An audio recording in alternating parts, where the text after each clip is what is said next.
เนาะเขาไปมาเนาะตะกี้ก็ว่าคนอยู่นี่เนาะม้วนๆเนาะอันนี้ว่ามีคนเลยเงียบสงัดอยู่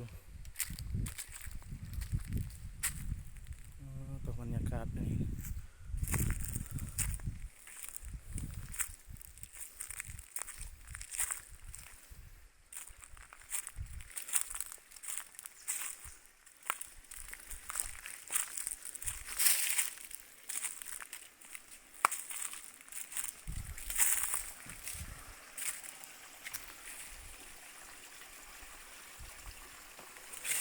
สถานหนึ่งอีกเนาะ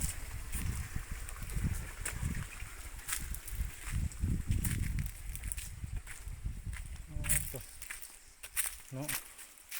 ขันไปกลางคืนนี่เป็นตายานเนาะผู้เดียวเนาะแต่ว่าอันนี้กลางเว้นเนาะที่ทีเขาว่าคนอยู่นี่เนาะ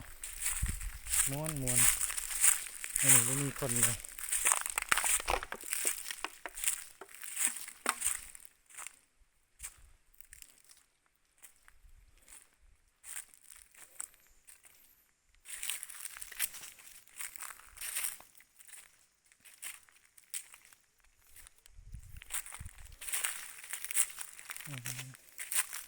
นี่เจ้าเห็นเนาะ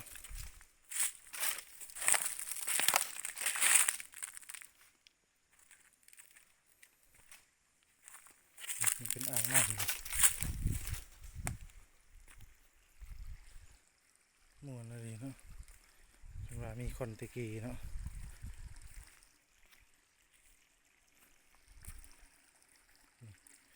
มันเป็นอ่างเก็บน้ำนี่เป็นอ่างเก็บน้ำตัวนี้เดี๋ยวนี้เขาจะเห็นเนาะ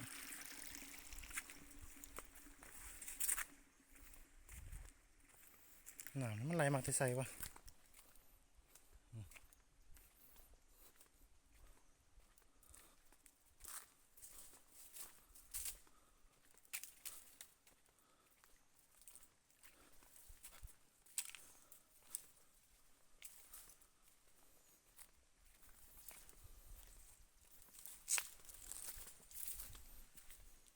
แม่นี่เขาเห็นเนาะคือว่าฮอกอะไรเนาะ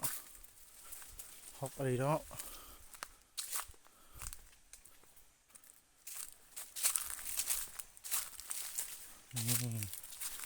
วางเขาเก็บ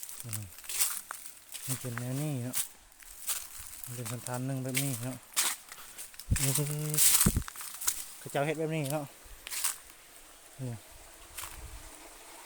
นี่เขาอัดเอาไว้